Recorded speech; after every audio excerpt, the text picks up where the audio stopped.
So, ladies and gentlemen, I would like to welcome you to this session. My name is Ronald Dungu. For those who may be joining in and they don't know me, I'm the desk officer for West Nile and Acholi region.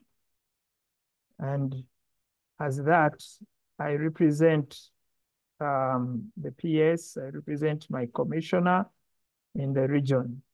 So I would like to welcome everyone who is joining us. I know we have other people who are coming from outside the region, and we welcome them too. I would like to request Sister Rebecca to lead us in a word of prayer. Over to you, Sister Rebecca. Thank you, Mr. Dugu. Let's humble ourselves and we pray in the name of the Father, Son, and the Holy Spirit. Amen. God, our loving Father, today is the day you have given to us to be here listening to each other. We want to thank you that we are here now to begin our program. Come amidst us, and bless all the organizers and those who are going to present. And for us listeners, that we may listen attentively and put everything into our hearts to put into practice in our schools. We thank you and we ask all this, trusting in the mighty name of our Lord Jesus Christ. Amen. Father, Son, and Holy Spirit. Amen. Thank you so much. You're welcome. Amen. Thank you, Sister, for the prayer. Ladies and gentlemen, I would like to welcome you to this session. I know it is a long session. We have two presentations. The first one will be talking about what a good school should look like.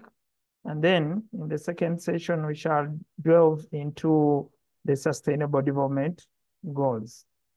I don't know the packages the presenters are bringing. I'm also here to listen in, but I felt that it is important for us to have these two topics. So without wasting time, I would like to welcome our sister, our friend, Yvonne Laruni from Raising Voices to take us into the first presentation. After that, we shall have some moments to discuss the issues raised, and then we'll invite the second presenter. So over to you, Yvonne. Thank you.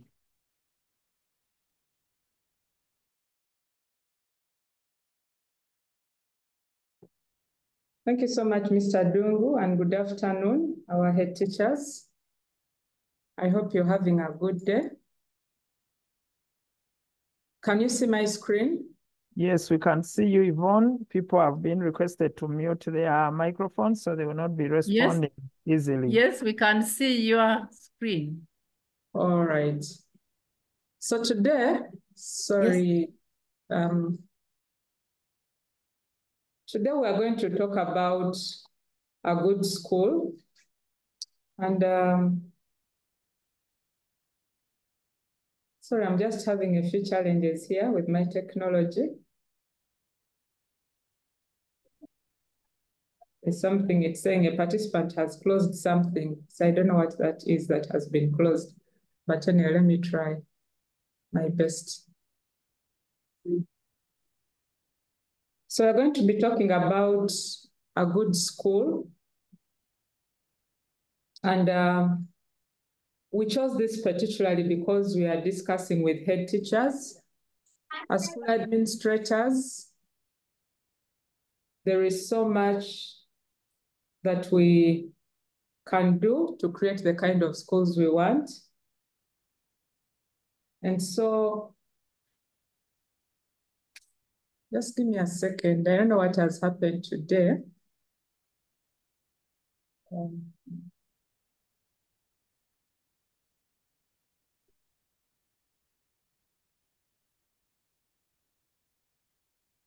I'm going to just... Yvonne, all is good. I don't know. All is good on our side. I'm going to stop.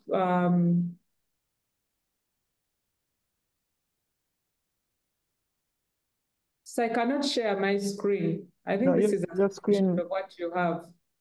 So I needed to share the actual presentation, if that's okay with you. What am I seeing here? I see a presentation. It's a presentation, but it's not the actual. I think that was, and it's telling me I don't have rights. I don't know why. Okay, let me look at you again. No, you have the rights. Your co-host, right? Your co-host. Let me try again this time. And, I need to close this. Close that and we see.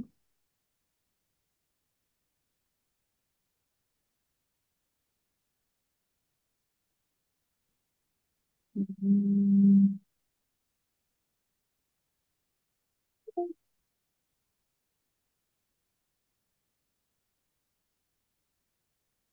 You cannot close. That.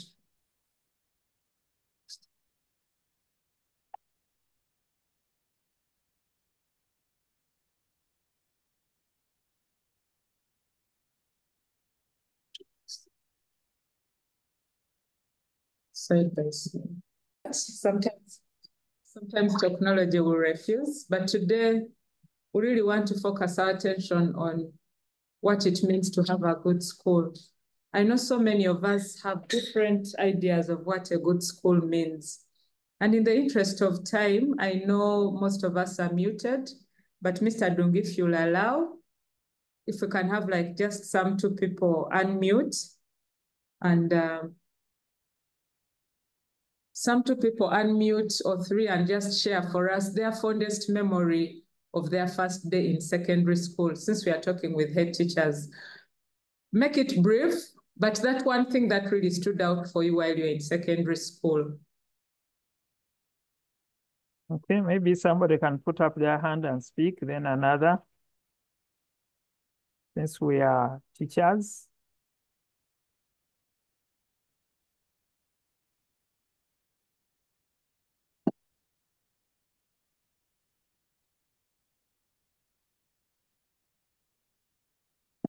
Anyone wants to share?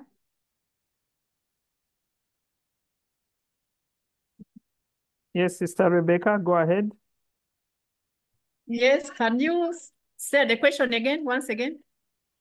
What is your fondest memory, your best experience of secondary school, the one you remember, but make it brief? Yes, the best experience I can remember, I went to a boarding school, and what impressed me so much, and I can remember so much, was the bullying of the senior twos of us, the senior ones, and calling us that time the jokers. They call us names, and that is the memory I'll never forget. And they will eat away also our food. The little bites we bring, like granites and everything, they will remove away and eat away. And they are happy about it. That is the memory I can remember. Thank you. Thank you, sister. I'm surprised that bullying is your best memory. Okay. Yes, that was my best memory. I'll never forget. All right. Anyone else wants to share? Thank you so much, sister, for sharing. Anyone wants to share? Thank you.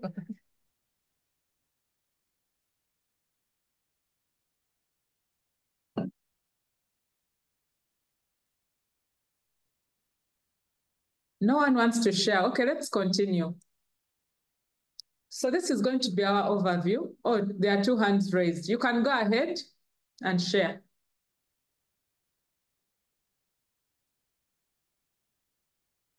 Sister Kengaiga.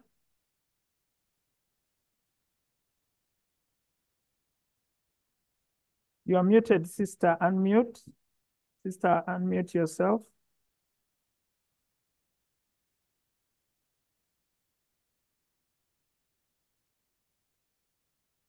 Hello? Yes, we can hear you now. Go ahead. Yes, my most memory in senior 1, I was smallest. And because I was smallest, most of the students used to protect me from bullying. One day I was going back home because I was a day scholar. And the senior 2 students brought books for me to carry for them. Those who were in senior 4, senior 5, senior 3, they came and grabbed away the bag and gave it back to the owners. And also, because I was small, there was one student who bullied me and said, "You look at her. She's very small. Look at her legs." And with that, I never felt comfortable, but I enjoyed in senior one because I was smallest, I was protected, even fed. Yes. Thank you so much. You were so lucky that you had caring adults in your school.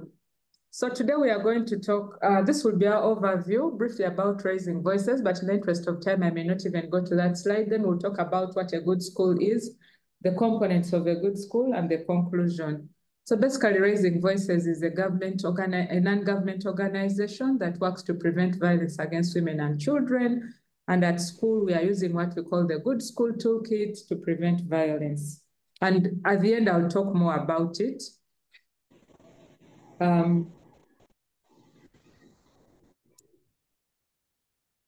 But I wanted us to reflect on these questions. We may not really answer them, but in our hearts of hearts, I want us to think about the world we are in today. So many things have changed, and the education we acquired in our time may not be the education that is needed for this time. And so in today's world, what is a good education? How can we really rate a good education? And what kind of schools will deliver that education? Because for it to be a good education, it means that it has to come from a good school. And then what does it take to create a good school? These are some of the things we are going to reflect on. And hopefully, at the end of today's conversation, we might have a bit of an idea of some of these responses. And so, because we've talked about a good school helping us deliver a good education that will meet the needs of today's world, we need to really have a better understanding of what this good school is. So a good school is one that meets the cognitive, the social, and the ethical development of learners. Most times for schools, there will always be, sometimes when you interact with schools, sometimes you find an imbalance, that there's a lot of focus on the cognitive, learning is taking place, the grades are really good, children are performing well, the teachers have the schemes of work, and then it's not taking care of the social development, the life skills, the confidence, the giving the children the ability to make decisions and manage day-to-day problems. And then sometimes we're also looking at the ethical. What are the values, for example, that are being imparted on these learners? How do we ensure that we are raising learners who are ethical, people who can contribute to the society that we are living in? Sometimes for schools, you'll find that there's an imbalance. But for schools to give us that good education that is going to meet the needs of today's world and the needs for the future, then we need to be ensuring that we are raising a balanced kind of student. We are raising a balanced community. We are raising a balanced school environment that is meeting the cognitive, the social, and the ethical development needs of learners. When children come to school, school is more than passing grades. School is a combination of all these things. And so it's very important that in our schools, we are paying attention to these three areas of a child's development or a learner's development. And these kinds of schools usually have three components. One is that they have good and motivated teachers. Two, they have a conducive learning environment. And three, they have a transparent and accountable administration. Now, head teachers, sorry, sometimes I'm very, very fast. I always get that feedback. And I know today we spent a bit of time trying to connect. So I might be fast, but if you find that there's something you need me to repeat or there's something that is not clear, just leave a message in the chat. I'll be taking intervals to check in the chat and see the questions that we are raising, and then I will respond. Or then we can have a discussion. So in the interest of time, if you find that I am fast, please leave a message if there's something you need me to throw more light on. So when we are talking about the schools that have the ability to meet the social, the cognitive, and the ethical development needs of a learner, these schools need to have three key things. One of them is that the teachers need to be good. The teachers need to be motivated. The teachers need to understand that their role goes beyond teaching, but they have a role of nurturing, they have a role of guiding, they have a role of disciplining, they have a role of inspiring, they have a role of role modeling to their learners. It is more than just academics. A good teacher goes beyond teaching and marking exams. A good teacher is a guardian to a learner. A good teacher is one who cares about their learner, but a good teacher is also one who uses positive discipline. So here are some of the traits of a good teacher. They are role models, they use creative teaching technologies, they inspire critical thinking, they inspire imagination, they inspire reflection. They are not just there to help students cram, but they are there to actually help students learn. But these teachers also, they do not use violence. A good teacher does not use violence. A good teacher will obey the teacher's code of conduct, and they will do everything that is required of them as teachers. So that is what makes good teachers stand out. In that picture, we can see some examples of good teachers. This is a primary picture though. I'll look for one for secondary, but you can see that they are coming to the learner, following up to make sure that the learner really understands. So sorry, I skipped something. I went straight to a good teacher, but here in this poster is something that summarizes the three things I have talked about. That for us to have a good school, we need good and motivated teachers. You can see in one of the right corners, there's a good and motivated teacher, and they're saying they teach creatively, they use zero tolerance to corporal punishment, they use positive discipline alternatives, and they are also proud of their school. We need teachers who feel like the school belongs to them and they belong to a school. If you're working with teachers, for example, and all the time they are complaining about the school, this school also, I don't even know why they transferred me to this school. What kind of school is this? They don't even have this. That teacher cannot be a good teacher. A good teacher is one who feels like they belong to that school and they are working towards making that school a good school. When you have those kinds of teachers, most times we shall have a good school. But also, we are also looking at a good learning environment. And in details, I'm going to expand briefly a good learning environment. And then we are also saying a good school has a transparent and accountable administration. So you can see these three pictures are talking about each of those components, and I'll expound on each of them. So I've already expounded on a good teacher. And now I want us to talk about a good learning environment or a conducive learning environment. When we are talking about a conducive learning environment, it is mainly divided into two parts. It's divided into the physical learning environment and the psychological learning environment. Sometimes, for example, I listen in when schools are advertising. When schools are advertising, they'll tell you, bring your our school, we have a good compound, we have classrooms, we have a computer lab, we have a science lab, we have a library, we have a kitchen, we have children do this and this. But all those are really good, but they are not sufficient to create the learning environment. A learning environment also constitutes of those aspects about that help children feel a certain way. And most times we do not see these aspects. They are not tangible. For example, a psychologically conducive learning environment ensures that all children are treated fairly, whether it's girls or boys, whether it's children with disabilities or children without disabilities, whether it is children from challenged backgrounds, economically challenging backgrounds or not. In a good school, we ensure that there's equal and fair treatment for all these learners. The other thing also is that violence. In a for environment to be psychologically conducive for learning, there needs to be zero tolerance to all forms of violence. All forms of violence, including bullying, sexual violence, corporal punishment, child labor, exploitation, you know, all those things. If we are to have an environment that can encourage learners to really learn in a meaningful way, we need to ensure that we are getting rid of all those things.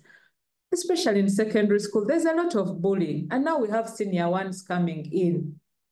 As a school administrator, as a head teacher, as a director, have you taken some time to really ensure that those senior ones are safe? Do you have policies, for example, against bullying? Do you have penalties for the children who are bullying others? What are you doing to ensure that there is no bullying in your school? Sexual violence and sexual harassment are also a very big problem. And sometimes I ask teachers, imagine if the previous day you were molesting a learner. If you come to class, can that learner really pay attention? Can that student learn? And the answer most times is no. Where there is sexual violence, whether it is coming from the teacher, whether it is coming from the support staff, whether it is coming from the students themselves, as long as there is any kind of sexual violence, sexual harassment in any form, it makes learning very difficult and it affects the psychological learning environment. And by that, we cannot have a good school. And when we do not have a good school, then we are not able to meet the development needs that we talked about earlier. The other thing also is that corporal punishment. And most of us in our schools, there's a lot of corporal punishment happening. But in a school where there is corporal punishment happening, it affects learners because it's breeding fear, it is causing tension. The students are not focusing on what the teacher is teaching, but rather they are focusing on how to avoid the punishment that the teacher is going to inflict on them. So corporal punishment has lots of consequences. Today we are talking about a good school, but maybe the next time there's a meeting like this, we can unpack the consequences of corporal punishment. The other thing also that can really help create a psychological learning environment is an environment where students have a voice. The learners you're dealing with are adolescents. They want to feel that they have a bit of power. They want to feel like they have a stake in what is happening in their school. There was a time I was in West Nile, I think early last year, and there were lots of strikes that were happening. In different schools, almost every week there was a strike. But you know, strikes can be controlled. The thing about strikes, when students are striking, they are trying to communicate a need that, you know, there is this thing that is not being addressed. And so they are looking for violent means of getting your attention to addressing that problem. But where we give students an opportunity to air out their concerns, to air out their voice, to contribute their ideas, when we listen to them and also give them feedback and listen to their feedback, we create an environment that is conducive for learning. And most times in such an environment, strikes are minimized. And then also learners need to feel like they have a responsibility in their own learning. They need to be given opportunities to ask questions, to share what they know, to learn, to present to their peers and things like that. That is the kind of environment that is psychologically conducive for learning. Now, that kind of environment, you may not see it when you enter the school immediately, but as you take time, it is very important for us to pay attention to the psychological learning environment as much as we are paying attention to the physical learning environment. Both of them are important and they complement each other. When one is weak, the other cannot happen. And when the other is weak, the other cannot happen. So for learning to happen in a meaningful way, both the physical and the psychological environment need to be conducive for learning. Then the other component about a good school is the good administration. And I'm going to focus a bit of my time on this. The others I was rushing through a bit, but here I'm going to pay more attention to it because I'm talking to administrators. I am talking to head teachers. The administration of a school is very key. Sometimes they'll tell you that if you want to kill a school, you start with a head. When the head is gone, that is it. And if you want the school to remain alive, also maintain the head. When the head is alive, then that is it. So for us to have a good and accountable administration, most times when we are talking to head teachers and you talk to them about a good and accountable administration, the first thing that they are going to think about is how they are accounting for the funds that are given to them. Financial accountability is very good, but it is one aspect of a good administration. There are so many other things that are also very important in a good administration. One of them is, for us to have a good and accountable administration, we need to have a vision. You can break down your vision into annual visions, but there should be that overall vision, and then you break it down into smaller goals. What was the purpose of forming that school? What is your vision as a head teacher for that school? Where do you want to see your school 5 years down the road? How do you break down that vision into small goals that are achievable? So for us to have an accountable administration, it starts with a vision. You start by imagining what kind of school you want, and then you start putting pieces together towards creating that kind of school. The other thing also is that we need a transparent and inclusive decision-making structures. What are the decision-making structures in your school? How do you ensure that the different stakeholders are participating in the decisions in your school? Sometimes the reason school administrators get a lot of challenges, especially head teachers, is they close out other people. That's why you go to a school, parents want the head teacher to be chased away, they are not supportive, the teachers are divided, the students are disgruntled, but it is because of simple things like this that we are not involving them in the decision-making processes. We are not involving them in the decisions. We come, we make our decisions, and we impose the decisions on the teachers and the decisions on the learners and the parents. But when we discuss together and we agree on a decision, it becomes very easy for the rest of the stakeholders to contribute towards and to support the decisions that have been made. And so the question I'm going to throw back to you as a head teacher is, how are you involving other people? What structures do you have? Do you have the board of governors? Do you have the PTA? Do you have the maybe the teachers something committee? Do you have the students? How do you involving the prefects and other students, leaders in decision making?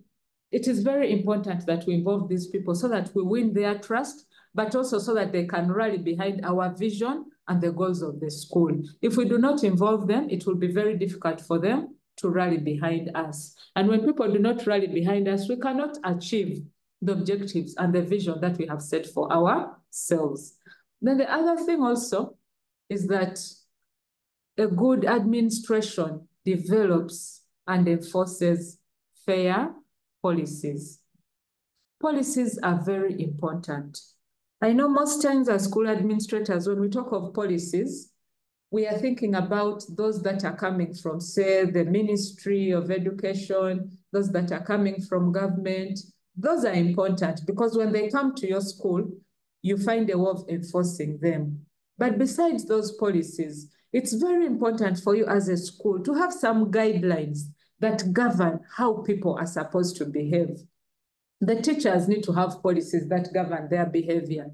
The learners need to have policies that govern their behavior. The parents, the other leaders, the board of governors and things like that. Because if everyone is behaving in their own way, it can be very hard to create a good school. It is easy to create a good school when we all have a shared understanding of what is expected of us. Learners know what is expected of them. Parents know what is expected of them. They also know the penalties. They know, for example, if I do not pay school fees, this is what will happen. If I do not provide meals for my students, this is what will happen. If I do not attend school meetings that have been scheduled, this is what will happen. The penalties need to be very clear. Even the teachers themselves, they should know, if I miss lessons, this is what should happen to me. If I am caught defiling my student, this is what should happen. Even the head teachers, as administrators, there should also be policies governing administrators. So these policies need to be developed, they should be disseminated, and they should be enforced. The other thing is, if you have policies and you never enforce them, no one takes them serious. But if people see you enforcing these policies, then people are going to find them binding and they'll take the school administration serious. Then the last thing that the school administration can do to create a good school is that it needs to uphold values and standards. Values, those things that we hold dear, that shape how we behave. So for example, an example of values can be integrity. For some schools, their values is being God-fearing.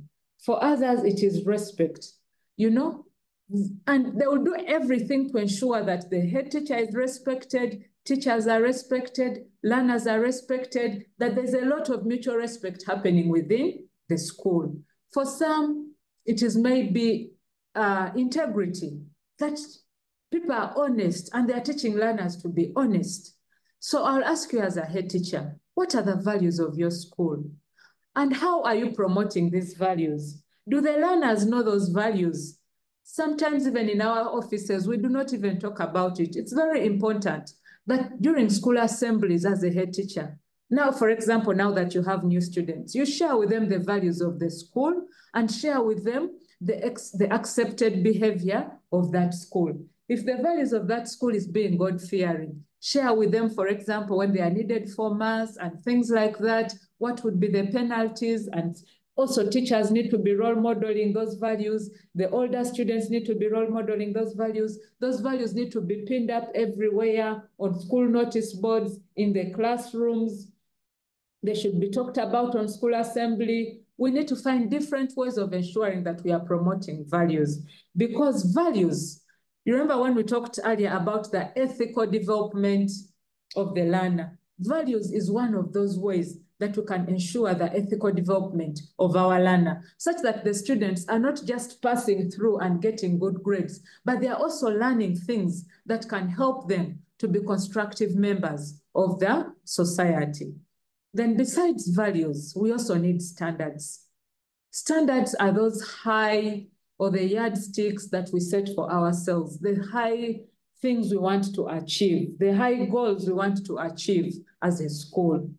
Those schools that we see, sometimes when results are released, you'll see that a school had 100% children passing in first grade. It did not happen by chance. They set it as a standard, and there are some things they are doing to achieve that. If you want, for example, if for you, your goal is to ensure that you're the best maybe academic performer in your region, there are certain things you need to do. Maybe you're going to have remedial classes. Maybe you're going to ensure maybe weekly tests. Maybe you're going to get teachers from other schools who are qualified to come and part-time in your school. Maybe you're going to ensure that your library and laboratory and all those things are well equipped. So what are you going to do? If your standard you have set is academic excellence, as a head teacher, the question you need to ask yourself is, what are we going to do to achieve this academic excellence? For some, it could be sports, that you want to be known as the best school maybe in football. What are you going to do? Are you going to give bursaries to the best children who are doing very well in football? Are you going to make sure you do not miss any tournament? Are you going to put aside resources for that? What are you going to do? For others, the standard can be hygiene, for example. That they know that even if a visitor comes and goes to a student's toilet, they will find it clean, that the dormitories are always clean, the children are served food in good plates, the kitchen is always clean. So hygiene can be a standard for you as a school.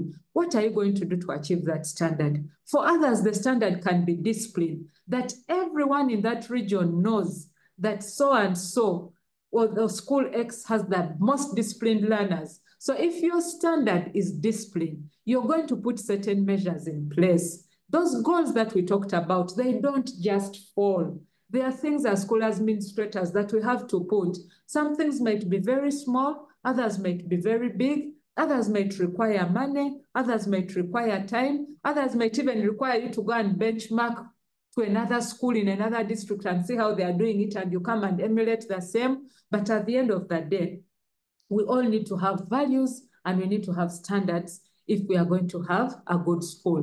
And these things, it is the role of the school administration to put them in place. The teachers, the learners, the parents can only follow your guidance. But if you do not have this vision, if you're not transparent, if you do not have policies, if you do not have values and standards as the school administrators, other people do not have what to follow. And so it will be very hard for them to rally behind you. So as a school administration, because now I'm talking to head teachers, I really want you to reflect on those things and go back and see how we can strengthen some of these in our schools.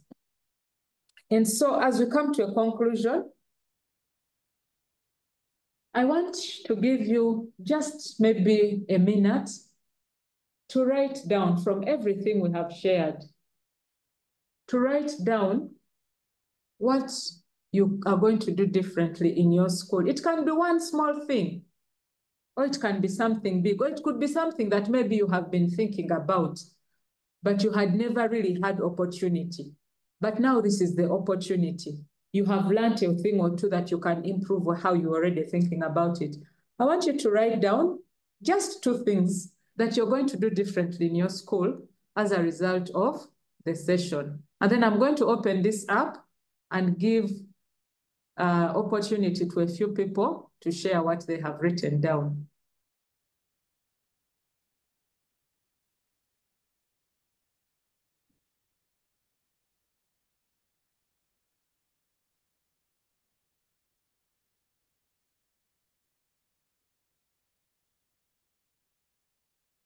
Just in your notebook, you have 1 minute.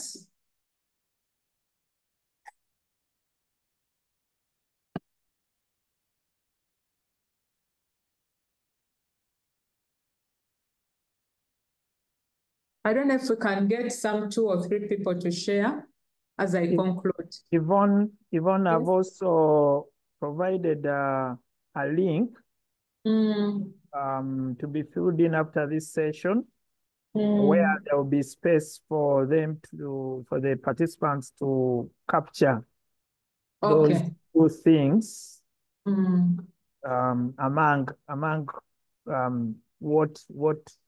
what interested you most, what you are planning to do next. Thank you so much, Mr. Dungu. So if we have that, then we may skip this part. And I just go we straight to we want to hear from You the, want to hear now? Okay, all right. So there was somebody called Evans. Your hand was up. Please unmute and share. Yeah, thank you very much, the presenter and Mr. Dungu for organizing this. I'm called Oguzu Evans. I work with the Ministry of Education and Sports, Directorate of Education Standards as a senior inspector of schools. Ideally, I'm not supposed to be here, but I got this link randomly in one of the WhatsApp groups. I felt encouraged to join. I want to apologize, I'm an intruder here, but I was very much interested in the issue of what's a good school, because that one exactly falls within my mandate. I think I would encourage Mr. Dungu, I think, to have more frequent this kind of online engagements, and if possible, I think have even physical ones, especially when the teachers are having their annual they have the organization when they have their annual maybe meetings and so on. I think it will be very, very good. I like the presentation, and I think I'm going to infuse it in some of these aspects when we are making discussion with the teachers during the inspection period. Mine is just basically to thank you, Mr. Dungu, for organizing this, and the presenter for this elaborate. I wish we had more time to unpack a lot of these things. I don't know that there is a possibility in the future to have a physical one. Otherwise, this is a very, very good thing which can help us to improve a lot of aspects in our schools. Personally, as an inspector, we have been meeting a lot of these things we are discussing. And I think if we have such trainings, it becomes very, very easy to give the accountability for what we're doing in our schools. Thank you very much for listening. Thank you so much, Mr. Evans and Mr. Dungu. Maybe next time we could also consider inviting the education officials in the different regions where the trainings will be, because then they can help drive some of these ideas home. So that is something maybe we can consider. So thank you. I don't know if there's one more participant who wants to share something you will do differently going forward. Okay.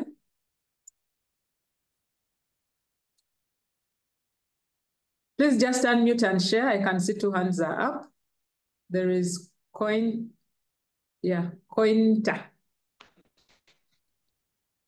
Please share. Can you get me? Yes, we can get you. Yeah. Okay. Thank you very much, Madam. I have really enjoyed your presentation. It's very insightful and it touches really the core of our work as head teachers. I took a lot of interest in the idea of conducive learning environment. And I think from the brief moment that you have shared with us, I have learned a lot. And one of the things you spoke about is that there should be a good and motivated teacher for a school to be categorized as good.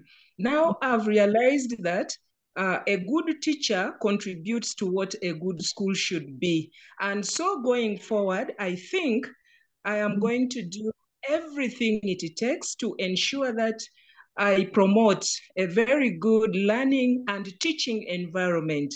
Interaction with my teachers at both informal and formal levels, and constant reflections, sharings with teachers, I think is a must for me going forward if I have to improve on the teaching environment.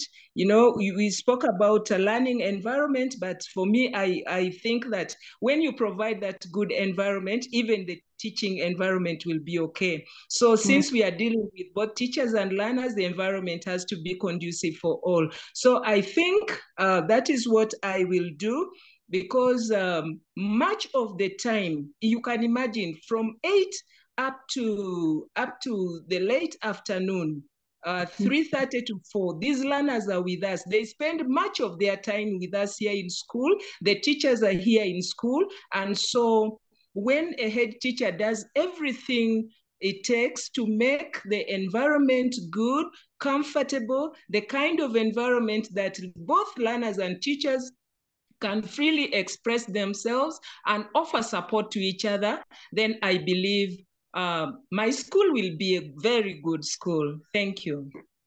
Thank you so much. And we are rallying behind you. You have our full support.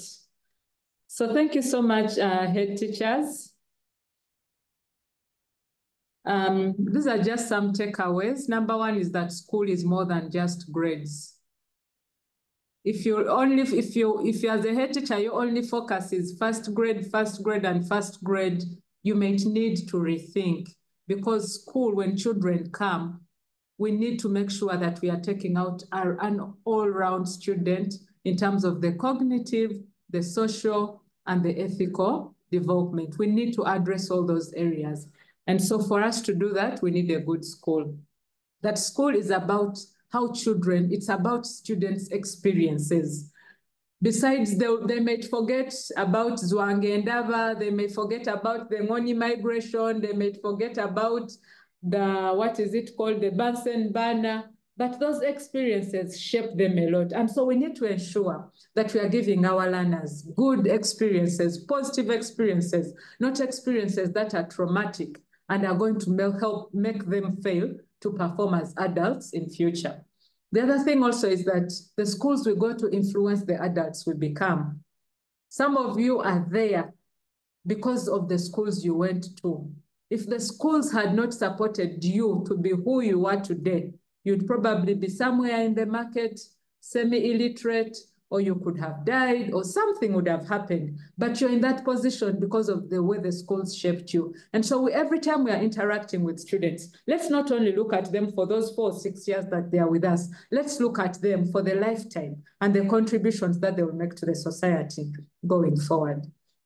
Then we also talked about the key components of a good school, that the teachers need to be good, but also motivated, that the environment needs to be psychologically and physically and psychologically conducive for learning, and that the administration needs to be accountable and transparent. It needs to involve stakeholders in decision-making processes. It needs to have policies that are fair and enforceable, and that it needs to promote values and standards among the learners and all other stakeholders.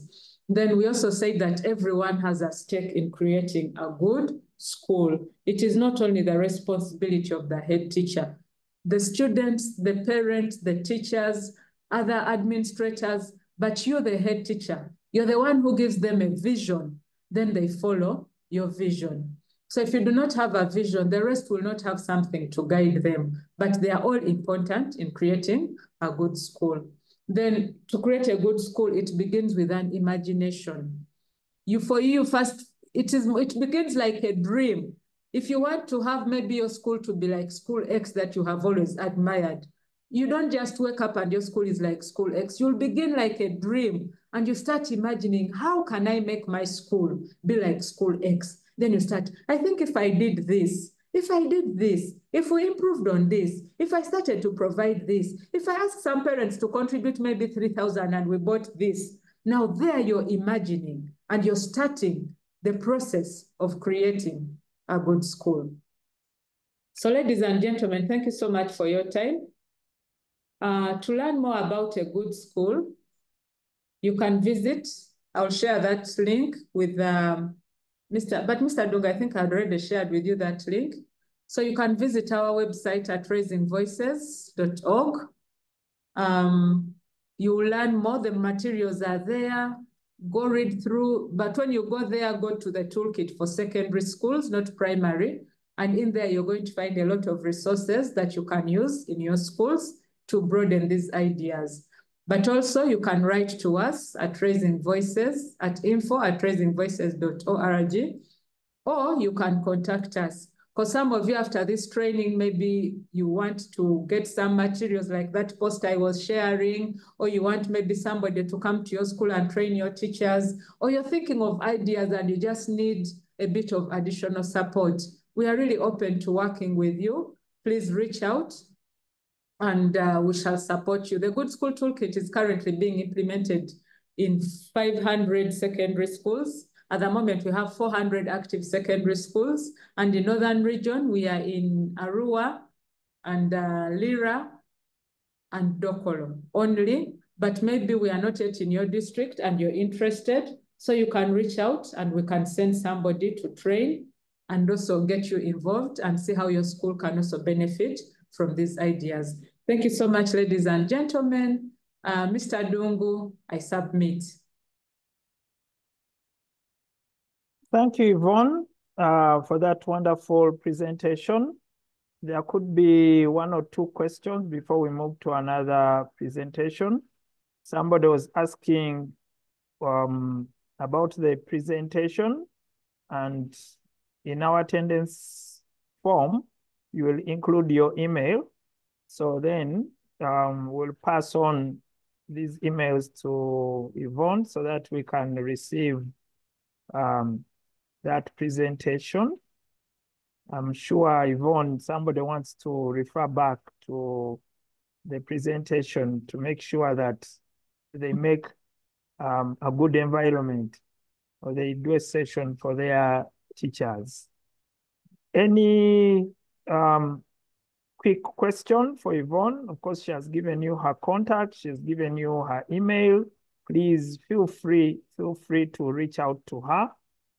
And we've been told that they're in Arua, so then they can come to Zombo, they can come to Terego. They can also cross the Nile and go to Acholi land. So they can be anywhere. Is there anyone with a question?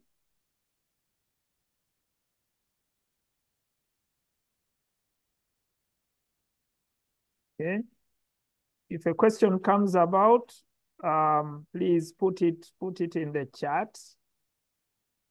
Not in the, okay, we can leave it in the chat, but also put it in the link, the registration link, so that Yvonne can look back at that question. But thank you, Yvonne, for the wonderful presentations.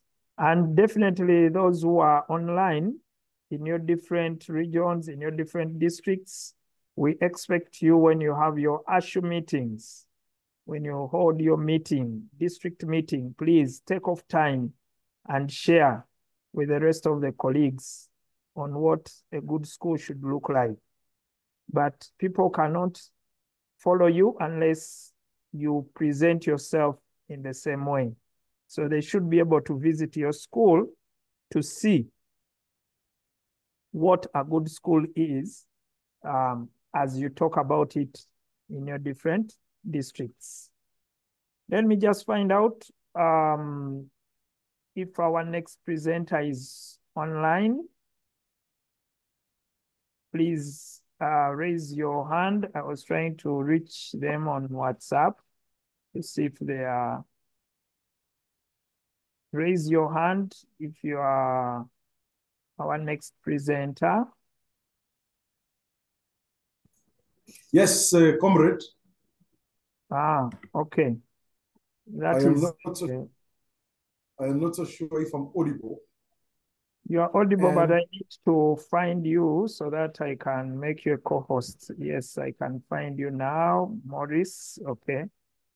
Yes, yes, you are audible. Please test and see if you can run your slides.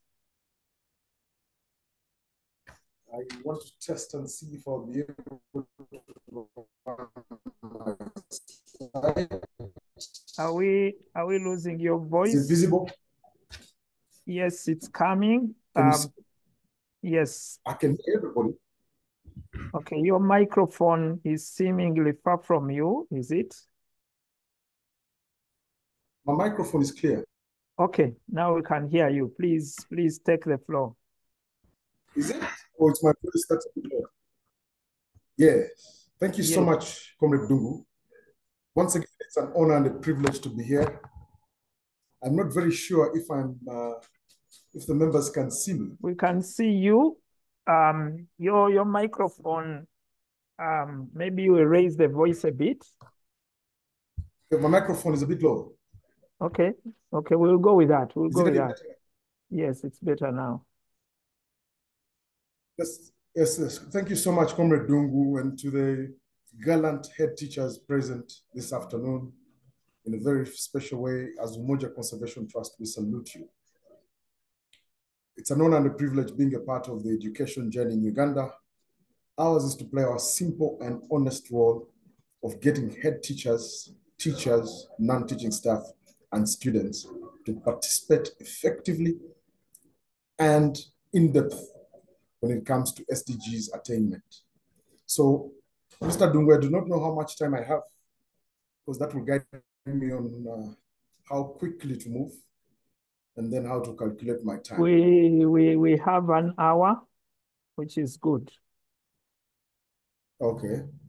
So I think I'll take the first 20 minutes to go for the detailed presentation, and then we'll see how they participate. If you allow me, so that the screen is moving a little fast, I'll switch off the video, and then I'll straight away go into the presentation so that we move a little bit fast.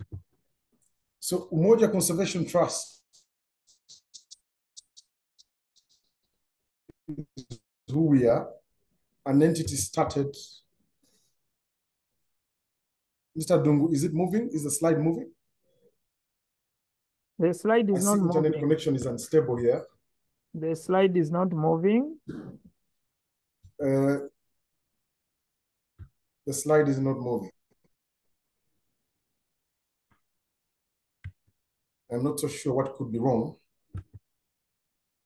because ideally the slide should be moving by now.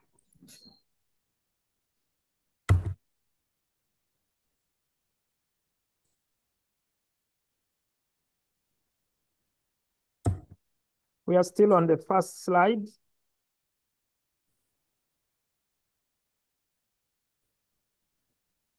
Okay.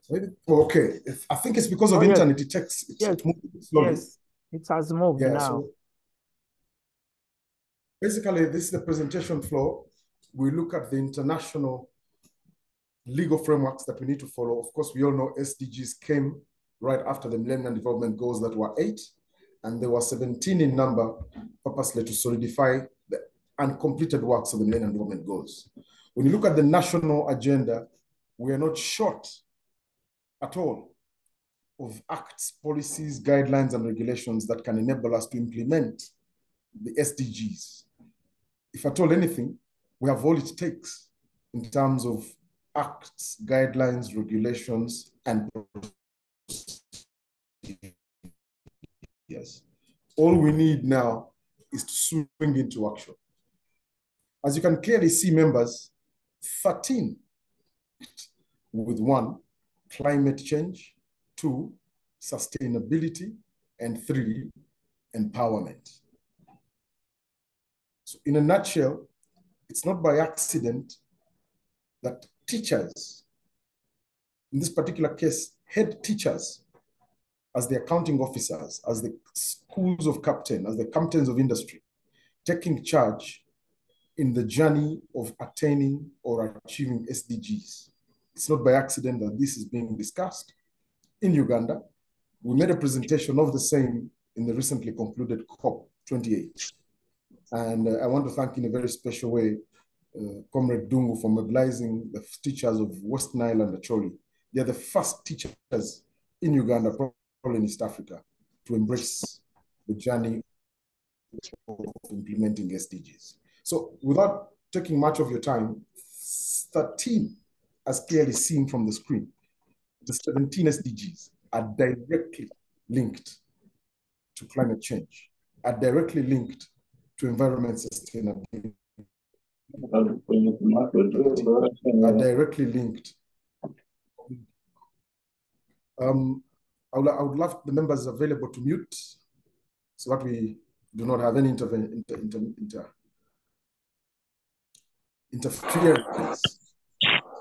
So just humbly that we all mute, and then we can move through this presentation very, very quickly.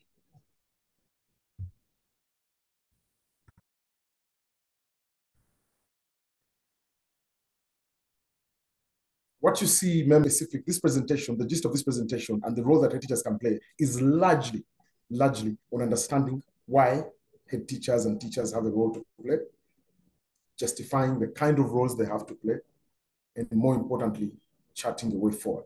So as you see clearly, 70% of our national resources cover has been lost in the last 30 years.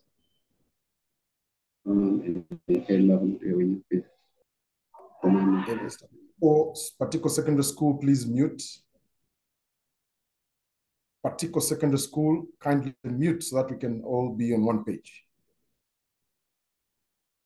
Members, all life depends on plants for their own survival, and all plants depend on fungi and fungi systems for the support systems. The fungi support system of all this is entirely dependent on the environment, on biodiversity, on wetlands and ecosystems. And that's why it's extremely important for us to understand the depth of the challenge we have and know that as teachers and head teachers, we have been culprits in this biodiversity loss, largely through cooking fuel. So, of course, we know that it's man's rapacity towards money making that has been unsustainable to the ecosystem degradation. We also know that the rapid expansion of agriculture, mining, and industrialization has played its role. So we are all guilty.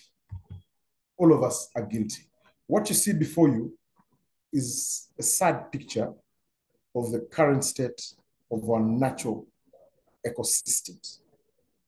For a country that just 3.5 decades ago was 31% natural vegetation, this is the current status. And again, this is gotten through utilization of AI and ChatGPT-4. This is a real-time current situation of Uganda's picture. Because of the poor internet, would have showed you the video footage of the ICT and the satellite pictures. But what we're giving you here are facts that our protected forests are fast declining, and this is largely due to encroachment. And schools are it's a necessary evil. We all have to cook for our children. I know one of the jobs we want to work on together through a partnership is to have a detailed feasibility study of what is the carbon footprint of schools in Uganda. We're talking about primary schools, tertiary schools, secondary schools, so that we can really be able to appreciate this challenge, and then through data interventions, create a solution. But we also know there's been a lot of non-involvement of the private sector. And probably that's why we're coming in, starting with government schools, but also rolling out to private schools. And then we also know that probably there's knowledge and skills on what interventions can be done. So the arguments are several. I don't think we have time to go so much into those arguments, but literally the utility these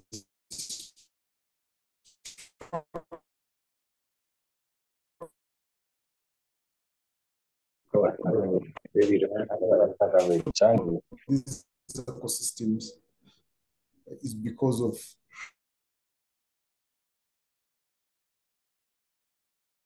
habitat loss, or what we'd call the natural capital. I hope I'm audible.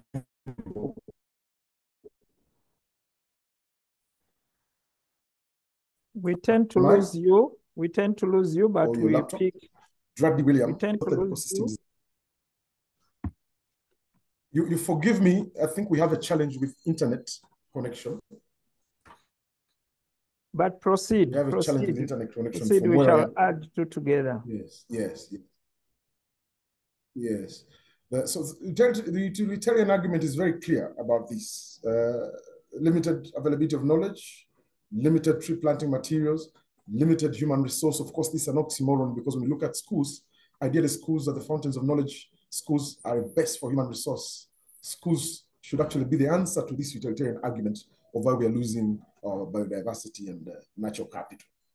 For me, I strongly think that agriculture and timber coupled with wood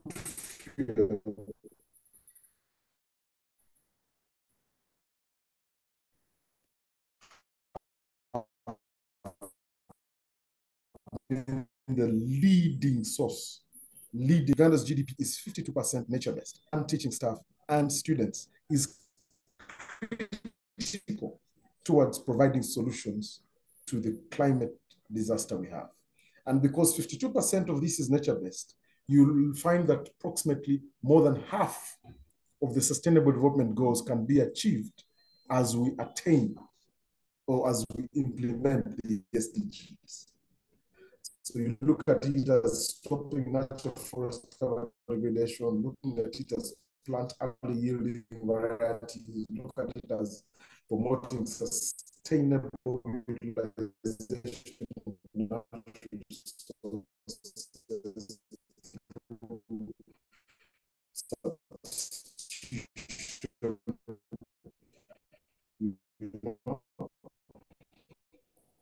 establishing high value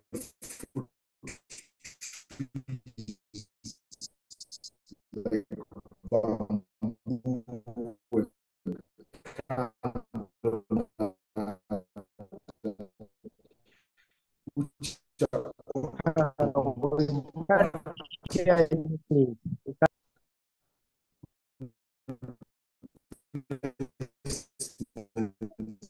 I am not hearing. I am not hearing. Not only you, sister, I'm also not hearing. And not only you, many people are not getting. There is a communication gap in between there. There is breakdown, communication breakdown. Even me, I'm not getting it. Yes. Umoja Trust, UCT. Hello? Hello, we are losing you. Let's give him time. I think the connectivity is poor.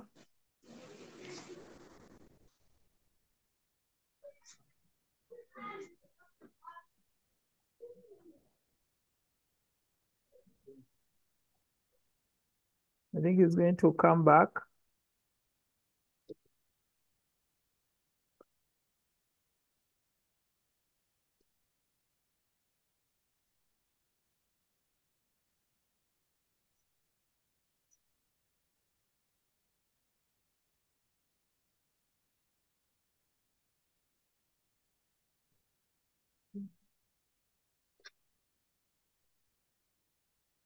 So members, let's give our presenter time. He should be coming back.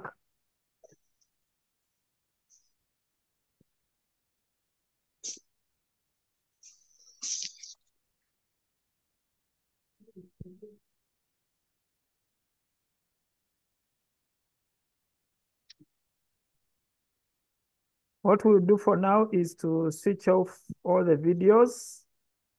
You could switch off the videos so that we do not give hard time to the bandwidth for everyone. Let me see if he's back. So finally, we're back.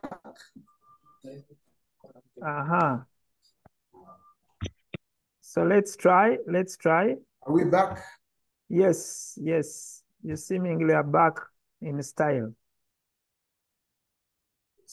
Oh, there was a technical error on your side? Yes, you went off, but we are not hearing you. We are not hearing you. So I hope I'm now back. Yes. So can I share screen so we can continue? Please share. Share.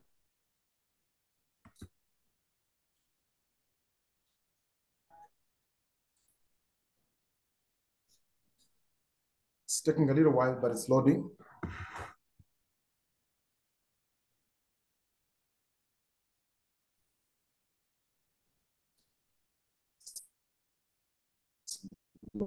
Loading.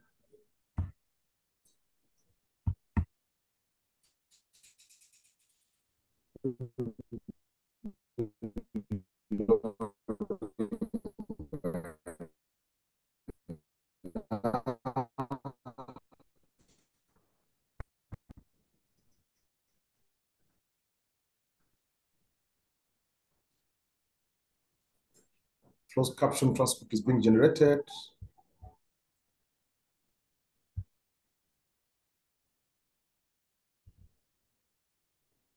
Yeah. It's taking a little longer to load.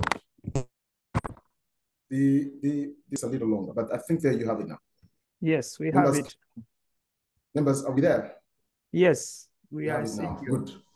So we are on our final description of why head teachers should take the lead in SDG implementation. And we're simply saying, one, there are 8 million species on planet Earth.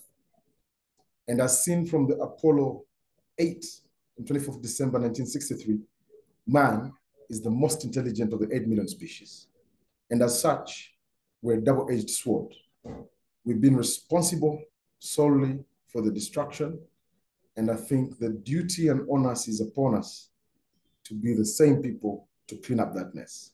So we've got some successful stories, like the successful conservation story of the mountain gorilla in Uganda, in Rwanda, in DRC, in the Virunga landscape. So that same success story, we can learn from.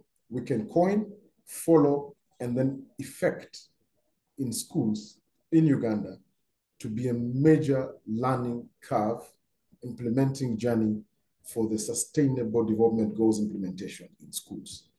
What you see on your right is one of the major foundations of man, one of the breakthroughs of science. This is a molecule. It's known to be famous for chewing plastics. Yes, chewing plastics. Science again leading to digital interventions. So this is proof that man can be a game changer. So lastly, what we propose, other than the moral argument and the humanitarian argument, we propose that in our schools, we can implement the sustainability approach, the circular economy approach. Circular economy is very simple. We come in as head teachers to guide our schools to implement SDGs. And this is through protecting biodiversity, at the same time, mitigating climate change, and in the process, empowering schools. And in the schools, you empower the head teachers, you empower the teachers, you empower the non-teaching staff, and you empower some of the students. And hence, the community is empowered. What you see on the screen, on one side, is a very successful conservation story. This is the Mount Elgon that we all know, the famous Mount Elgon ecosystem. On the other side, which is sadly the Ugandan side, is a completely degraded ecosystem. Completely degraded. Again, two different ecosystems led by man, two different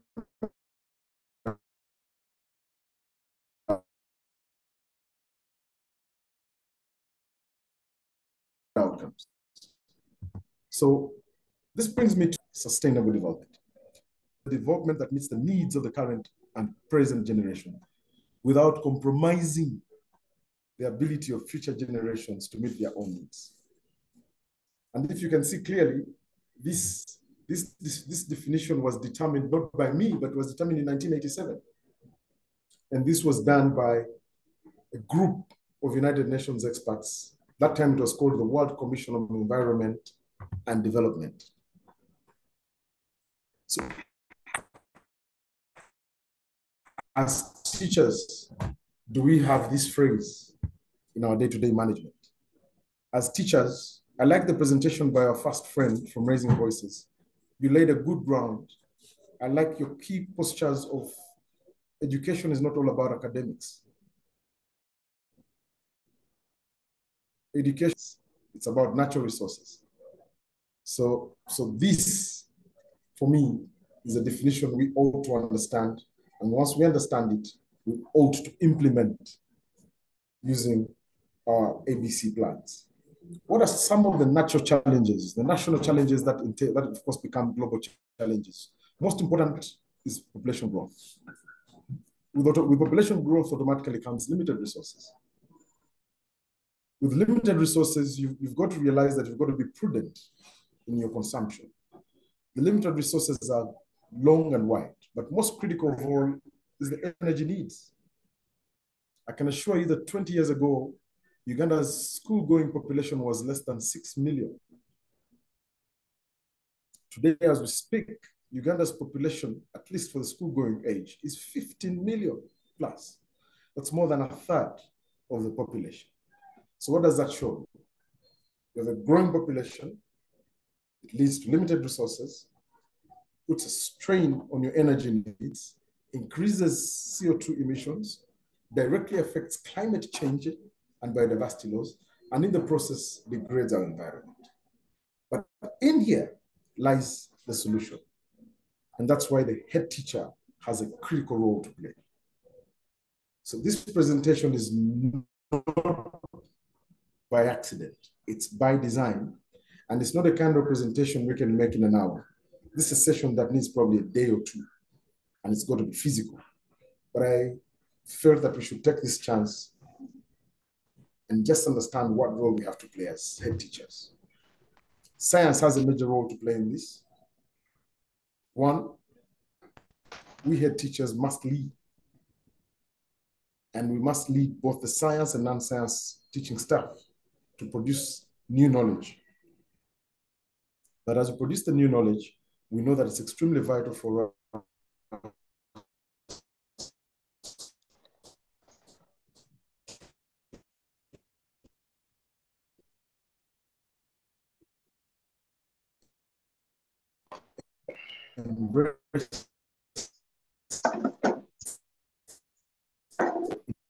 indigenous knowledge.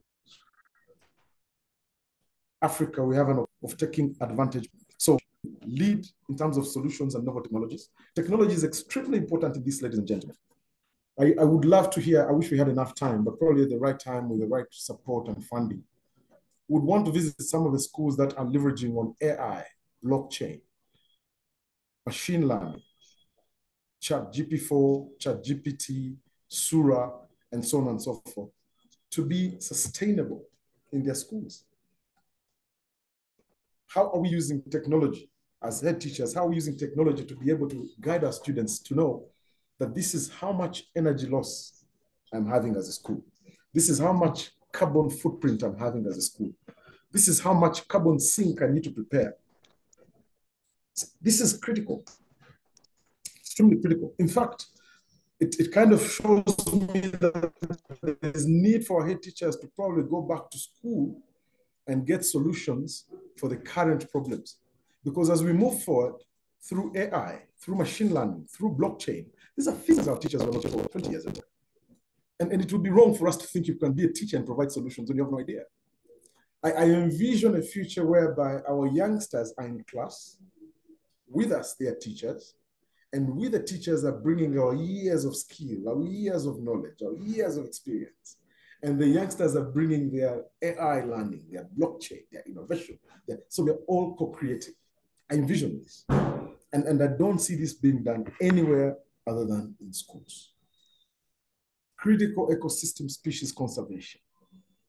We have ecosystems in our schools. I've seen my friend Alice Crispin, I've seen our friends from Parambo SS. Some of these schools in West Nile have fantastic ecosystems. Unfortunately, they're being degraded. Some of the schools in the West Nile are the riverbanks of the longest river in the world, but some of the most pristine ecosystems untapped. So how do we work with these schools, tertiary, primary, secondary, to be role models, to be game changers in our communities when it comes to conservation? The answer lies in attaining the SDGs, implementing the SDGs. How do we be part of the critical change education and sensitization? How do we mobilize national and international scientific partnerships to achieve this? All this is the role of the head teacher. I'm going to be a little bit more specific with numbers. And Mr. Dung, if you could allow, I see time is moving a little fast. But the role of head teachers, I'll break it down for you in 9 basic principles. And to start with, and most importantly, is for head teachers to know that your role is to skill the future generations, is to skill the future leaders and implementers of the SDGs. That's our cardinal role as head teachers. But we don't attain this alone. We don't achieve this alone. We're more like captains of industry, but we can't move without the non-teaching staff. We can't move without the parents. We can't move without the children. 2, our role is to equip these teachers, school staff, and community leaders with SDG knowledge and skills. How do we do this when ourselves we don't quite understand them? That's the elephant in the room. How do we integrate a mindset of stewardship amongst our young people and community leaders? That is our role as head teachers. You know, some of the questions we can answer here is, guys, our job is to make sure that we translate knowledge into action. It's extremely important. How do we translate knowledge into action? We can do this by erecting and managing community seedbeds. We can establish community or school forests, natural forests. We can establish community energy needs, energy banks. You know, we can be the leads when it comes to sustainability of the schools. How do you manage your waste? How do you minimize your waste? How do you generate trash? How do you generate treasure from trash? This is our role as head teachers. The gist of today's presentation lies in these 9 critical components. How is our school embracing technology? Remember, I talked about ChatGPT, I talked about AI, I talked about ChatGPT-4, I talked about Sura, I talked about blockchain, I talked about machine learning. How are we head teachers coordinating ecological tools as a critical component, discussing the competence-based curriculum? Where is the learning? How do we make our school a place based for learning? These are our roles. Some of the examples I'm showing you right now is that the schools around River Katonga, together in partnership with Umoja Conservation Trust, are trying to work with the UPDF to establish the military museum. But in this military museum, as you see it, our major role is to identify, recognize, and conserve plants, wild species, critical ecological species, trees. These were all critical in the bush war, but most of these species are probably gone. So we're getting ourselves relevant and we're impacting our communities. This is just one example I can show you.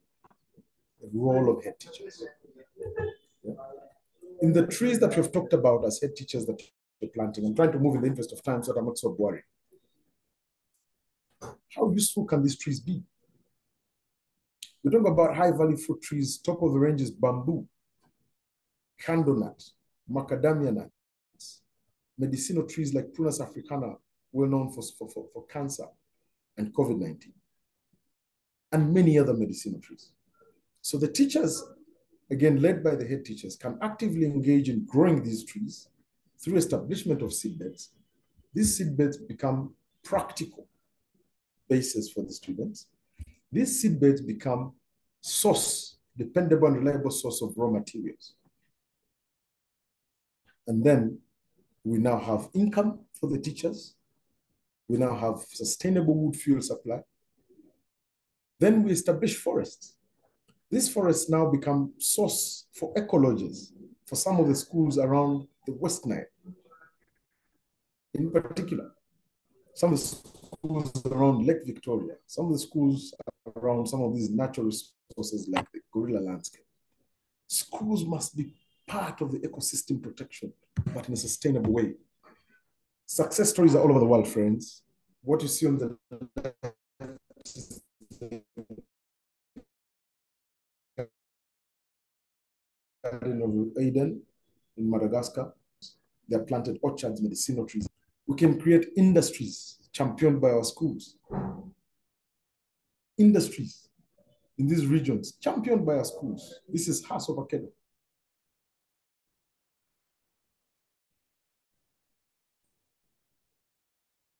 An entire industry can come out from schools. Head teachers about it. You know, I don't see a reason why people like our friend Movit is still importing raw materials. I don't understand why. And then we can grow these House of Avocado trees, which are a major part of the raw materials of the cosmetic industry. Coffee, Arabica coffee is a major part of the cosmetic industry. Major part. So these again are things we need to take seriously. I think the most important tree in the world now, as we speak, is the bamboo. It's got over 1,560 uses. Over. In some cases, after thorough processing, the usage goes up to 10,000. So again, we can't understand why we're poor. But again, that's the role of head teachers in attaining SDGs. You know? So the 13 SDGs I talked about that are directly impacted by head teachers. We can establish industries I talked about, purely run by biodiesel. Industries purely run by thermal energy. Industries purely run by solar energy. This is a fantastic example in New South Wales, in Alphadale. So it's doable. It's doable. The examples are countless. The market is there, as you can see. Right now, macadamia nuts have overtaken coffee as the most expensive nuts in the world. But these are all trees. They're protecting land for the schools. They're protecting biodiversity. They're educating our children, creating a conducive environment. They're creating carbon sinks, but at the same time, they're earning income. You know? My critical question to most of us as I conclude, how well do our teachers, let alone head teachers, understand sustainable development goals and the social impact they have on our people? That's a question I'll put to you.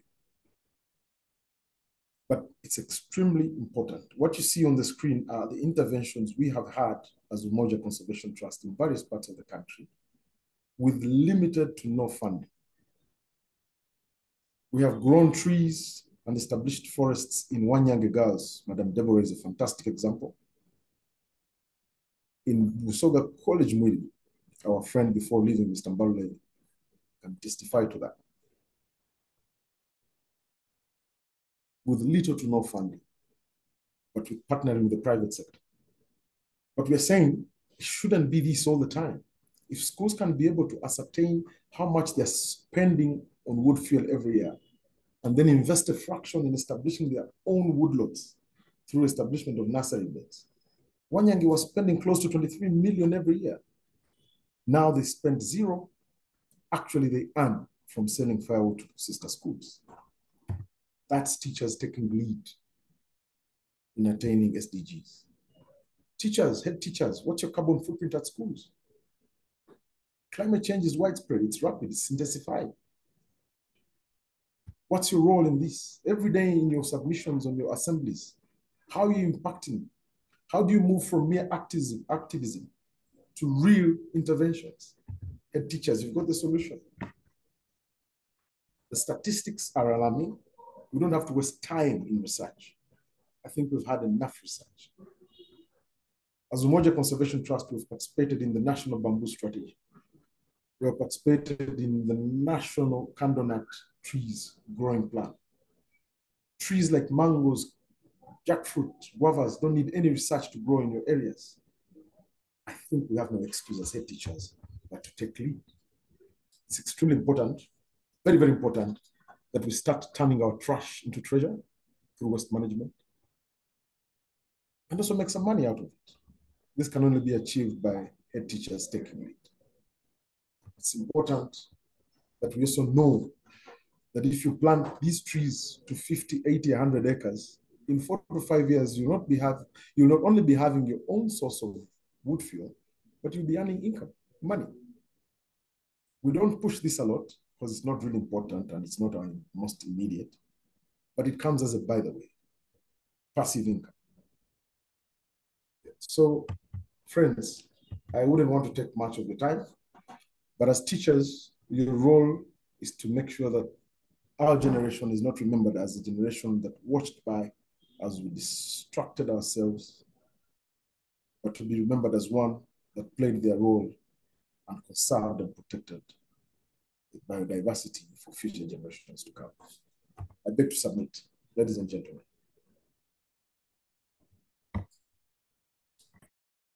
Okay, thank you, Mr. Tosh, representative of Umoja Conservation Trust. Friends, we've listened in. I think the presentation has been challenging to each one of us. And now we want to hear from you. Either you have a question or you're sharing what you're doing in your school, or what you think you are going to do. But I'm sure that someone wants to ask one more thing, or one question or two from the presenter. Please raise your hand and we'll give you a chance to speak your mind. Okay, Tekno, go ahead. I don't know, you have to tell us which school because we can't read here. This is Mvara Secondary School. Okay, go ahead. In Arua City. Mvara Secondary School. Yes, go ahead. Yes, I would like to appreciate the presenter for what he has shared with us. I think this is very, very appreciative, and we really see that with this kind of direction, we can improve our schools and make our schools better. And I request if this can be sent in soft copy so that we download and work on it further. Thank you. Okay, at least the video will be there. You can replay it, listen in, see the pictures, and hear the person presenting. Yes, Mr. Mzamil, go ahead. Yeah, thank you very much. Our desk officer, Mr. Dongo, also want to appreciate our presenter for having handled this topic quite very well. I just wanted to compliment what our presenter has presented here, that as head teachers, we really have a very critical role to play in championing the attainment of these SDGs, including environmental protection, and also taking the lead in giving example to the communities and also the learners as well. As a school, I want to confirm here that at least last year we managed to plant at least 1 acre of trees in our garden, and they were encouraging the learners to ensure that these trees are protected. We actually used some of the members of our community to do the planting together with the learners. And the message here is that we should be able to promote the component of tree planting to be able to conserve our environment, because as we talk, I'm actually called Munduga Mzandel, a teacher Kureses in Yumbe. And that's one of the areas where a lot of charcoal burning has been taking place. And there is one very important tree, that's Shianda tree, that produces very nice charcoal. And people have been degrading this tree so much. And we are, as an institution, and some other environmentalists in the district, we try to advise the populace not to finish up these trees. But of course, the local government also has a lot of work to play to be able to protect the environment. So I wanted through our desk officer, that the presenter must also be able to link up with our local governments, because that's where I see also a challenge where at times when the law does not allow cutting of trees, but you find still trucks loaded with the charcoal still keep leaving our local areas.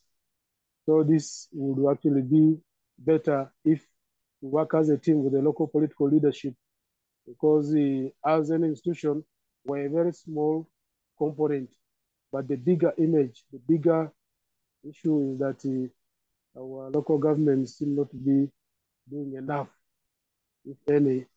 They really have to be brought on board so that it supports the effort that our schools are trying to do. I want to thank you very much for organizing this presentation. Mr. Dungo, want to encourage that we still remain coordinating our region and also bring for us more of these kind of presentations, especially the first one, although I came a little late.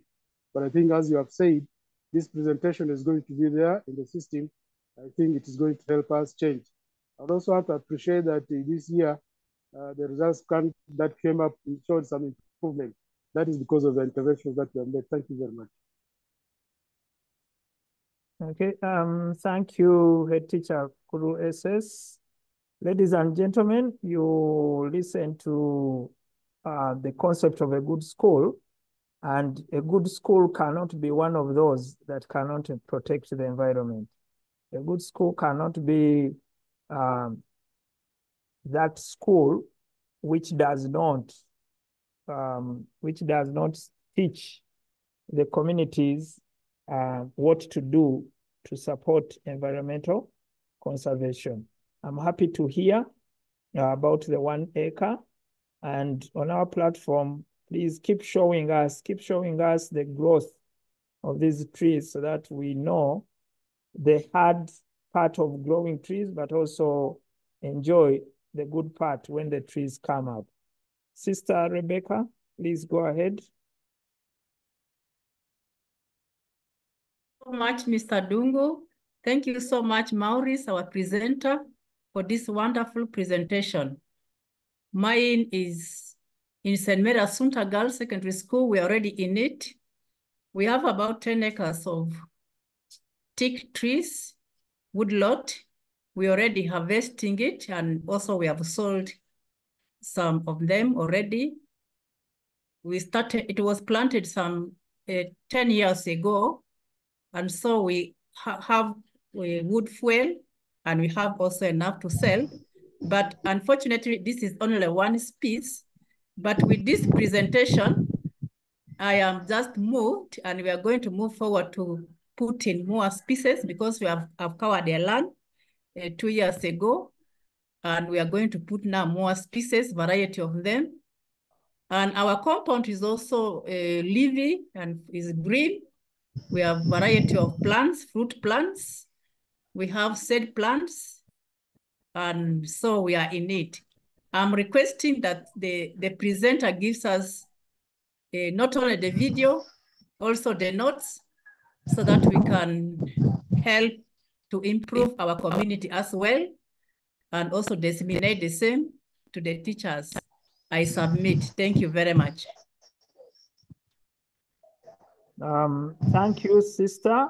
And to all those who are already in the action and those who are coming into the action, I think our next step should also be to join the rest of the world and participate in international discussions, showcase what we are doing, learn what the others are doing, so that our learners can understand that we're in a global village, and what is happening elsewhere can also happen here. And the global village will also learn about our work and be able to emulate what you do. Evans dropped, but I can see we have Alfred Oguta. Alfred.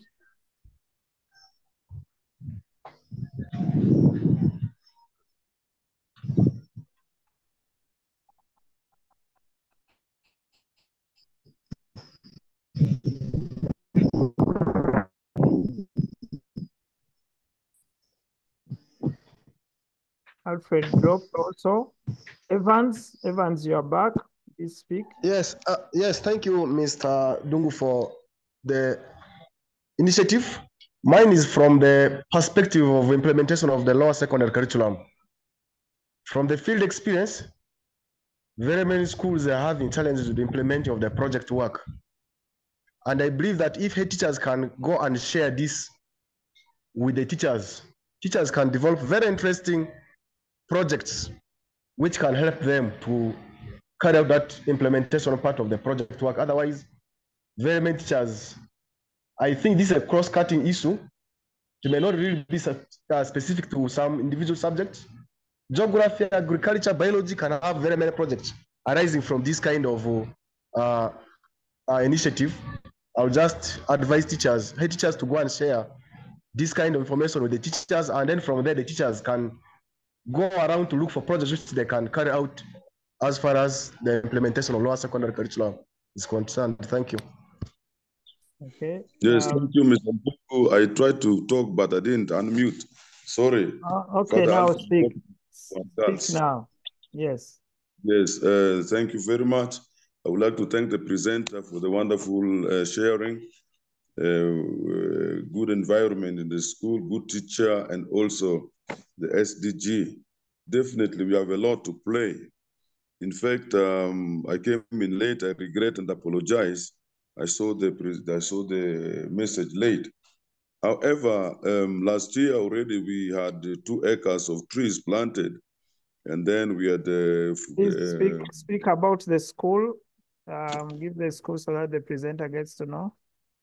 I am from Wargal Secondary School. We also call St. Peter's College Wargals, Zombo District. And I so happen to be the ASHU chairman for Zombo District. Tomorrow we are having our meeting of ASHU, and we shall have this recap for those who have not been part of this meeting. So I'm saying last year we are able to plant 2 acres of eucalyptus, because we realized that we are able to use a lot of the woodlot that was planted earlier for 2nd and 3rd term of last year. So it cut down on our expenditures. And already also this time we are still using part of that woodlot which had been planted earlier. So we decided that we also plant our own. Then on the school compound, we planted a few fruit trees, although unfortunately, many of them died out, but some are still standing. And we hope to replant more to make more the compound green. We have a green compound indeed, but we need to add fruit trees. Then we planted also for consumption purpose 2.5 acres of bananas, and we are hoping to maintain this in the hope of reducing on our expenditure in terms of food and also woodlot. So definitely this presentation is timely, and we have a lot to input to the community. And I would like to commend you, Mr. Ndugu, for this beautiful time and again meeting that you do for us and your concern. Keep it up, and this definitely is like rain that falls and doesn't go back to heaven without doing something on the ground. Thank you very much, and I thank all the members for participating and all the presenters. Thank you. Okay, thank you, Alfred. Mungula. Thank you, our Dex officer, Mr. Dongo, and our presenter, Morris. Thank you for this endeavor. Indeed, we are learning a lot, and we are appreciating his contribution. When you looked at the aspect of school environment, we want to appreciate our presenter for that able presentation. And when you also look at the sustainable development goal, actually most of the aspects of favorable school environment is embedded in the SDG. In our school, Mongula Secondary School, we have 1 acre of teak tree, which is ready for harvest. And to share with you, before we could engage this is surrounding of the school was used by the community for grazing. But later when we started converting for agricultural purposes, also community tried now to plant maize around. They tried also plant some sweet potatoes around. And I think the hidden curriculum, the community is also benefiting out of. Our board member voted some money. It was out of their will, not even from school contribution, but they pulled out of their pocket. They said they handed over to the school administration to us to open 2 acres of land for this year when it comes, the rainy season comes, so that we plant trees for their legacy. Want to appreciate the board that is ongoing, helping us in directing also the school towards conserving the environment. Dear presenter and Dex officer, I will wish to, actually this is my observation. I observed that in the area of Gulu, Amoro, when you move towards Kampala, you see people are planting pines. But is rarely planted at our area in large quantity. I don't know whether there is some technical soil test issue. I will request that Moja should maybe link up with the environment department of our districts, especially in Western, particularly in Ajumane, so that they could test the chemical composition of our soil, whether it can support pine growth, so that we don't also duplicate the same type of trees for our woodlots. Because most time here, when you see most of the cover is a thick tree, we wish also as a school to embrace this variety of pines, so that the community can learn that it is very good because it produces a very nice timber. Dear Dex officer, I also promise that as Secretary Ashu, my chair, is also attending this, that is head teacher BISS. We have already scheduled for Ashu meeting for Jumani. On Thursday, we shall share abilities so that we see our school, that especially those who have enough land, they should be able to embrace environmental conservation. I beg to submit. Thank you. Okay, thank you, Mungula SS, and thank you, members. I think we have exhausted the hands. I don't see any other hand. Toshi, do you have any remarks, concluding remarks? Yes, I do. I certainly do.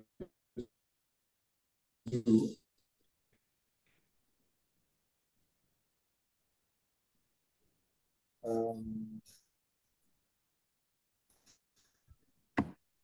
will be able to put in face to. Firstly is to thank all those who have been patient up until now. At one time we were about 34, 35 people, now we are 22. I want to thank those who have been patient up until now to keep with us on this Mokutu.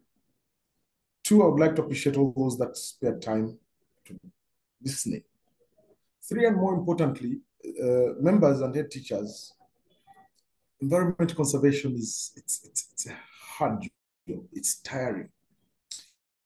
It's punishing, but it's paying. So I like the start. I'm really impressed by our friends from Zombo, Jumani. I like the start. When you hear 1 acre, 2 acres, that's fantastic. This is the discussion we had 4 or 5 years ago when we went to Mwiri, when we went to Wanyange. But as I speak with you right now, Mwiri has dedicated 120 acres for tree growing starting this rain season. Wanyange has over 50 acres being grown. So if you really want to impact lives and implement SDGs as head teachers, it's serious work. It's very serious work. For the schools that don't have land, the 1-2 acres can be utilized optimally by establishing the indigenous tree seedlings. My friend from Ajumani, trees that we need to really avoid if we can. Top of that list is pine and eucalyptus. Earlier in the presentation, I justified that as Umoja Conservation Trust, first of all, we're not an NGO, we're not funded by anyone. But as citizens, genuinely concerned citizens who have the knowledge and information to have an impact, to Mejitolea, we've volunteered our time, resources, and effort to at least educate game changers like teachers. It takes time, effort, and money to raise the presentation I have just done right now. And when you do that, definitely there's an opportunity cost somewhere. But our vision is that through people like you, we can be able to enter into long-lasting partnerships.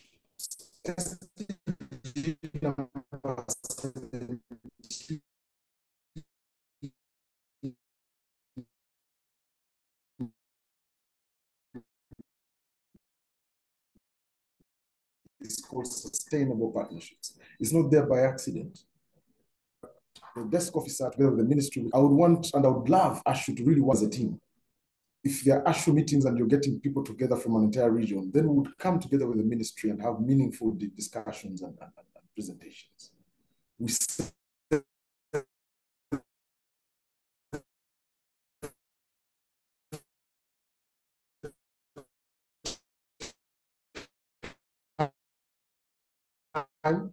We save resources. It's part of success. Optimal utilization of resources. A lot of work to be done. We have Mr. Dungu, who will set out proper guidelines on how we can partner together. For the schools that are serious and have land, we will enter into some kind of partnership agreements with very clear roles and responsibilities, because this is serious business. For those that will be generating seedlings, I like the fact that one of the head teachers talked about all science teachers getting involved. Correct? Geography teachers, yes. Geography teachers know what kind of trees were growing best in Ajumani, in West Nile, in Zombo. Most of our indigenous trees are not only gone, but we don't even have seed banks to rejuvenate those seeds. Now, our schools can be not only seed beds, but also seed banks. But it's joint concerted effort. So for me, this was an eye-opener for us to realize the role we have to play. This was for us to show you some best case scenarios that are happening and benefiting and reaping from their investments. But we can agree through the guidance of Mr. Dungu and the ministry and our commissioners, we can agree on the approach. My humble request, if there's anything you can take away today, invest in establishing a seedbed, however small. You can call them nurseries. And focus these nurseries on not only fruit trees, but also indigenous trees. Trees that are compatible with the environment. I don't think it's advisable for you to rush for exotic trees, which have caused so much havoc and so much harm, many of which are monocrops. Monocrops are trees that don't accept anything else to germinate underneath. And then you want to cause more harm to yourself because someone has promised you timber. I think there are better trees like bamboo that have high yielding capacity, more value to the ecosystem, more direct value in terms of resources to the individuals and the schools, and more importantly, nutrition or nutritious trees to the ecosystems. So for me, what we agree today, if we are told there's something that we can agree on resolutions, is for those that are willing to partner with this government, with this ministry and the department and ourselves to get registered. Those, whatever assets you have, be it for a seedbed, be it for a forest, a community forest, a school, let's get to know. We're discussing with Comrade Ronald Dungu that we need to even have, for example, regional debates about SDG implementation with the schools, a regional competition in West Nile and Acholi on climate change. These are things we do together in a small way, but they build up. And you see, they also add into the competence-based education system. So you're actually teaching the students as we move on in some of these aspects. So for me, my thinking is it's just the start. We will be guided by our principles. There's work to be done. I beg to submit. Okay, thank you, Maurice. Thank you, everyone. It's really been an interesting afternoon. I hear the case studies and we need to visit. We need to visit each other. Whoever is near a school that has mentioned that they have this, please go there. Visiting is learning. They have brought the case studies to us. We have visited them virtually. We need to get these pictures online. We need to see what is happening. We need to learn from each other. And then we need to take action. I have had a call of at least having a nursery bed of trees. And each of your learners can actually plant one tree on that road leading to your school and look after the tree. Of course, you have to protect it and see how it can grow.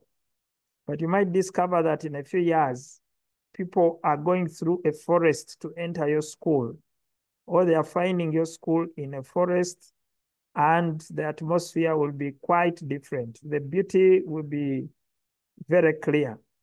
But if, again, you have some fruit trees, then you have some food for the learners. And these are all the advantages of engaging in conservation practices. For me, my job is to connect you to great people like Yvonne, like Maurice, so that they bring the knowledge for us home. And then we see who is taking action. And then we come back after a certain time to say, in those two topics, what did we pick and what have we been able to do? We have our online form. I have shared the link. I will also share the link into our WhatsApp groups, those who have not been able to pick it. Fill in that form so that whoever has been online can be archived, but also what you think you are going to do next can also be archived so that in future we can look back and see what we're able to gain out of this. We are going to try and move these presentations, of course, to the other regions because we don't want to share into this alone. And then we will also hear stories from the other regions.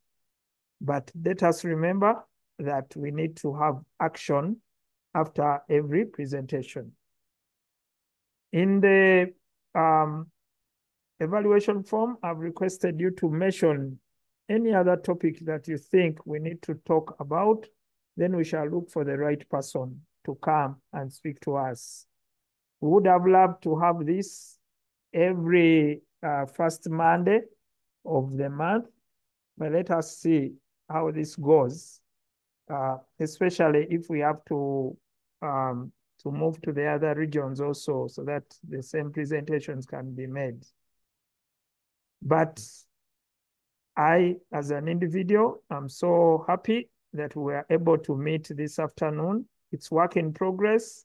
This is technology, and we are joining from all over the place, and that is the beauty of technology.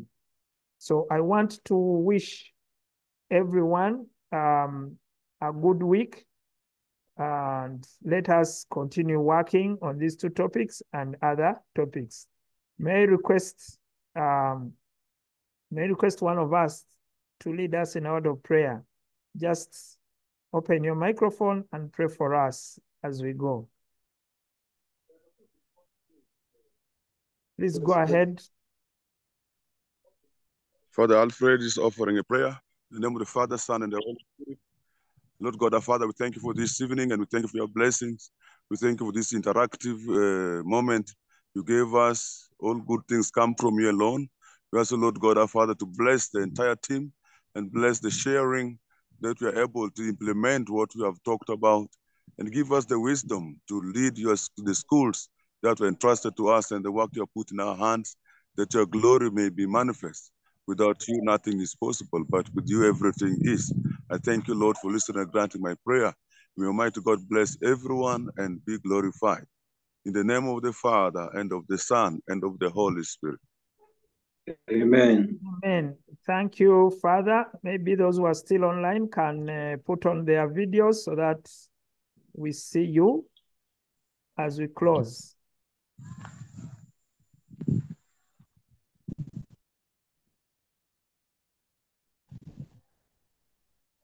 Just heading for school assembly, general assembly.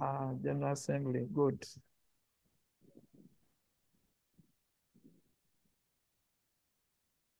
Okay, gallery, I will take a picture of this. Just give me one more time to take one other. Those who are still here. One more time. Okay, thank you. Thank you, and you can now leave at leisure.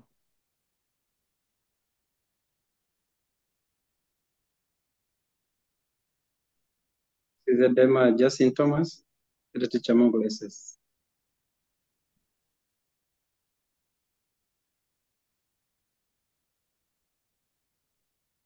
Okay, we'll now close the meeting. Thank you.